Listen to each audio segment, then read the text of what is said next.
दोस्तों, मैं Rajendra Kumar JL news channel से। आज हमारे बीच में कांग्रेस सेवा दल के प्रदेश महामंत्री जोगेंद्र सिंह चौहान जी हैं, जो कि 10 सितंबर को पूर्व मुख्यमंत्री भूपेंद्र सिंह हुड्डा जी जो करनाल के अंदर आगमन हो रहा है, उसके लिए जोर शोर से अभी से तैयारियां चल रही है। और किस तरीके की तैयारियां हैं, पार्टी की क्या नीतियां हैं, किस तरीके के सिद्धांत हैं, और जिस तरीके से कांग्रेस सेवा दल का जो जनाधार जो है पूरे हरियाणा में बढ़ रहा है, उसी जनाधार को लेकर के आज हम उनसे बातचीत करने का प्रयास करेंगे और जानना चाहेंगे कि कांग्रेस सेवा दल अपनी कसौटी पर कहां तक खरी उतरी है।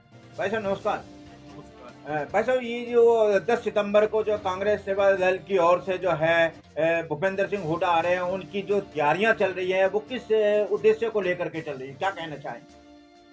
चौधरी भूपेंद्र सिंह हुड्डा जी हमारे नेता हैं और जन जन के प्रिय हैं।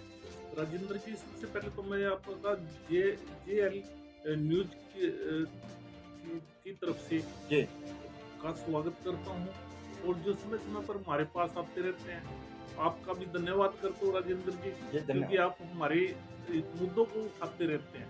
आज भी जो मुद्दा आपने उठाया है, इसका मुख्य कारण है वास्तव में जन मिलन कार्य है। ये जनता से मिलना, जनता से रूबरू होना है। जनता के बीच में 3 घंटे हुड्डा जी रहेंगे। हर व्यक्ति के दौरे, चाहे वे लंबड़दारों का प्रतिनिधित्व हो या सरपंचों को, या जातीय आधार पर जो प्रतिनिधि मिलेंगे उनका हो, सबसे पर्सनली मिलेंगे, उनकी प्रॉब्लम जानेंगे और उसका हल सोचेंगे। क्योंकि पिछले 10 साल में चौधरी भूपेंद्र सिंह हुड्डा जी ने जन जन के कार्य करे हैं, इसलिए जनता खुद कहती है कि हम खुद स्वयं मिलना चाहते हैं। तो ये प्रोग्राम जन मिलन का है, जनता से मिलने का कार्यक्रम है, जनता से रूबरू होंगे हुड्डा जी। तो जिस तरीके से जनता से मिलने के लिए, क्योंकि जनता के बीच में जब जाते हैं तो बहुत सारी समस्याओं का पता लगता है, लोगों की भावनाओं का पता लगता है, विचारधाराओं का पता लगता है, पार्टी बेसिस की जो किस तरीके की चल रही है, बढ़ती महंगाई, सभी चीज़ों का जो एक उद्देश्य के ऊपर जो कार्यक्रम चलता रहता है, तो उससे आम भावनाओं को भी जागृत करती है। लेकिन ऐसे में जो समाज के अंदर कुछ कुरीतियाँ जो फैल रही हैं, उस कुरीतियों को कैसे रोका जा सकता है? समाज के अंदर जो कुरीतियां फैली गई है, वे प्रशासन की देन है। क्योंकि सरकार जब निकम्मी हो, सरकार खुद भ्रष्ट हो, जो लूट व खसोट की तरफ चलती रहे, यदि किसी अपने बड़े नेता को हम ठहरा लेते हैं तो उसके आगे पत्थर लगा देते हैं, उसके आगे द्वार खींच देते हैं। 6 महीने से मेरे आगे द्वार खींच रखी है, बिल्कुल मेरा पेट्रोल पंप बंद कर दिया, म्यूर बंद है, KFC बंद है, ये जिलमिल बंद है। तो ये जो सारा कुछ इन्होंने कराया है, ये प्री प्लान कराया है। ये सिर्फ चलते हुए व्यापार को खत्म करते हैं। इस तरह का राज नहीं हुआ सकता। इसी का को जवाब देने के लिए हुड्डा जी आ रहे हैं। और हुड्डा जी इन आदमियों को माफ नहीं करेंगे। आप नजर रख रहे हैं, कह रहे हैं, खुद कहते हैं। दीपेंद्र हुड्डा जी ने कहा था कि वे मार्ग को देख रहे हैं, हम उनको देख रहे हैं। जब राज आएगा, एक चीज का बदला लिया जाएगा। तो कहीं आपको लग रहा है कि राजनीतिक में आजकल द्वेष भावनाएं जो है चल रही हैं, विपक्ष की आवाज को उठने नहीं देते? अगर विपक्ष जो है पार्टी की कुछ सत्ता पक्ष की कमजोरियों को बताता है तो उस पर दबाव डाला जाता है। सरकार एक तरह से तानाशाही रवैये पा रही है।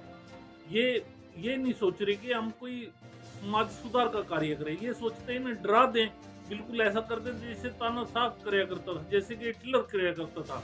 उस रवैये पर सरकार चल रही है।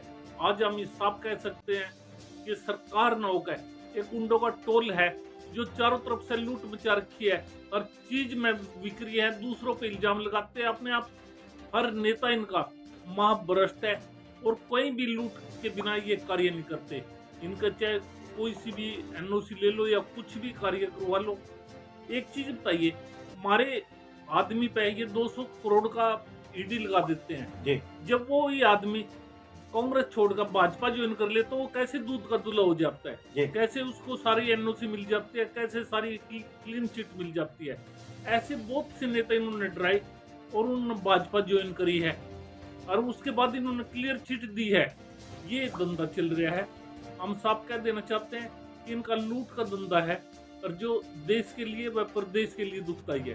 तो यानी कि आपका मतलब कहने का यह है कि अगर ED में जो लिफ्ट हैं, अगर भाजपा में चले जाते हैं तो वो साफ बन जाते हैं, और अगर दूसरे उसमें रहते हैं, विपक्ष में रहते हैं, तो उन पर दबाव डाल करके जो है उन पर जो है कसौटी कसा जाता है जो है। ये पूरे देश के अंदर चल रहा है। ये कुछ चक्कर इन्होंने कर्नाटक के आना चाहिए था। जनता वहां की समझती थी। जनता जबकि इतना जन इतना नहीं देती कांग्रेस को जितना के खुद इनका जो मोदी मुख्यमंत्री है उसके जितना उतना कांग्रेस पता चले गया, क्योंकि अच्छा, तो जो है जैसे आप राजनीति कर रहे हैं, कांग्रेस के लोगों को जो काम किया है अंदर, जो एक नई पहचान बनाने का काम किया है, तो आपको कैसा लगता है हम कि मैं अपनी खरा उतर रहा हूँ इस समय, कैसा लगता है? हम भी हैं। बाढ़ आई 25 को, जी। हमने वहाँ पर रोटियां पंचायत भंडारे कार्य हमने करे हैं। यही कार्य हैं जहाँ पर बाढ़ आ जाती है, जहाँ पर भूकंप आ जाता है, और सबसे पहले सेवा दल पहुँचती है। समाज सेवी है, समाज सेवा करके ही चलना चाहिए। हमने पार्टियों या वो मुद्दे नहीं, हमने सिर्फ सेवा से मतलब है। हम समाज सेवा करते हैं। कांग्रेस की ब्रांच जो कांग्रेस सेवा दल है, ये सिर्फ समाज सेवा के लिए बनी हुई है, और समाज सेवा ही हमारा मुख्य उद्देश्य है, और उसी को हम करेंगे। अच्छा, चौहान साहब, इस समय जो है मेयर के चुनाव के लिए भी काफी भाग दौड़ जो है होनी शुरू हो गई, कुछ चर्चाएं चलनी शुरू हो गई है करनाल में मेयर चुनाव के लिए। तो आपको लगता है कि मेयर चुनाव में आपकी पार्टी के लोग लड़ेंगे, या आप खुद भी चुनाव लड़ने का प्रयास कर रहे हैं? मेयर के अंदर जो साफ सुथरा है, जिसने कभी भ्रष्टाचार ना करे हो, जो लूट की तरफ ना चले हो, वो व्यक्ति आएगा, जब जाकर जनता उसको जिताएगी। हम साफ सुथरा कांग्रेस सेवा दल की तरफ से प्रत्याशी देंगे। समय आने पे खुद जनता कहेगी भाई प्रत्याशी सही आया है। हम कांग्रेस सेवा दल की तरफ से मेयर का कैंडिडेट देंगे जो सबसे भारी होगा। अरे चौहान साहब, एक चीज़ और भी हो रही है कि इस समय जो लोगों के घरों के बिल आ रहे हैं, जो है नगर निगम की तरफ से टैक्स बहुत आ रहा है, उस टैक्स के लिए भी कुछ कहना चाहेंगे कि लोगों के जो है, यानी कि जिसका घर नहीं भी था, अगर जैसे किसी का 5,000 6,000 है, तो उसका 20,000 25,000 रुपए जो है इस तरीके के टैक्स आने शुरू हो गए हैं। तो कहीं लग रहा है कि नगर निगम या सरकार जो है अपनी मनमानी कर रही है, और लोग जो गरीब जनता है वो किस तरीके से इन टैक्सों को चुकाए। देखो, बिजली का बिल बहुत ज्यादा बढ़कर आ रहा है। इसी के साथ साथ जो क्रय कर है, अब इस पर बिल्कुल धक्काशाही होने लगी। पहले क्या होता था कि छोटे घर जो 100 गज से या 100 गज से नीचे थे, उनके सबके माफ करे जाते थे। जो गुलाबी कार्ड या पीला कार्ड होया करते थे, उनके सबके टैक्स माफ थे। अब इन्होंने एक लाइन में ले लिए, कोई गरीब नहीं, कोई अमीर नहीं, सब पे टैक्स है। कमर्शियल टैक्स अलग है और घरेलू टैक्स अलग है। यदि किसी ने अपनी छोटी से घर के अंदर एक छोटी सी दुकान कर ली, उसको कमर्शियल में ले आके इतना बड़ा टैक्स दे देते हैं, जितनी उसकी घर की कमाई भी नहीं है, उस दुकान में कमाई भी नहीं है, उतना टैक्स दे देते हैं। तो ये टैक्स, मैं यही कहूँगा कि टैक्स इस मेयर चुनाव के बाद टैक्स पर सबसे पहले ध्यान दिया जाएगा। यानी कि अगर सरकार आपकी बनती है तो जो गरीब लोग हैं उनको हर तरीके की सुविधा मुहैया कराने का प्रयास किया जाएगा। कांग्रेस हमेशा जनता का साथ लेकर जनता के लिए कार्य करती है, और जनता के लिए जब कार्य करेगी तो जनता की सहूलियत पहले देखेगी, और जनता के बीच में जनता की राय से पॉलिसी अपनाई जाएगी।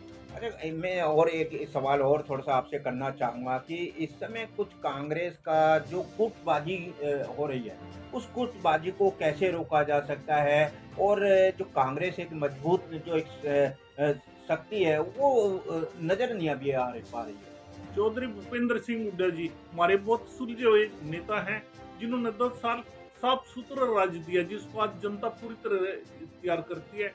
और जब चौधरी भूपेंद्र सिंह हुड्डा जी अब जिम्मेदारी अलग अलग दे रखी है, सब अलग अलग प्रोग्राम कर रहे हैं। क्यों कर रहे हैं?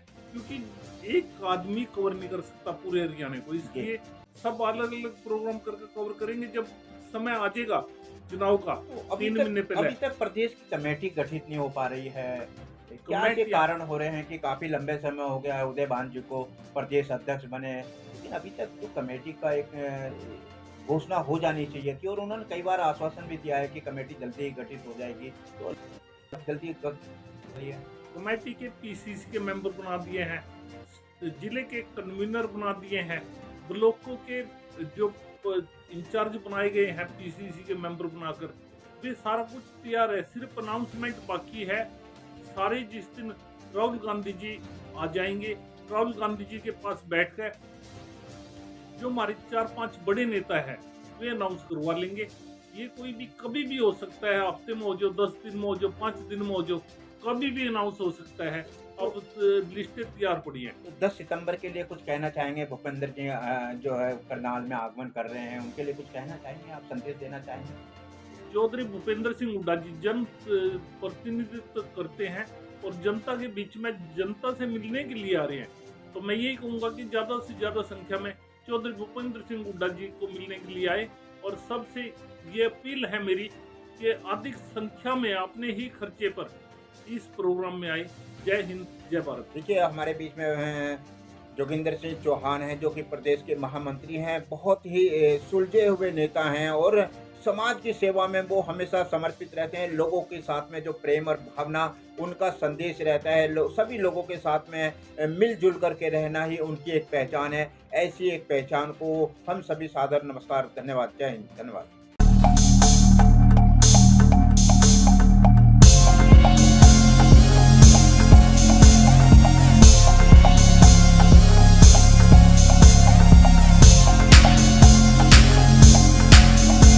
JL न्यूज, नया जमाना, नई सोच।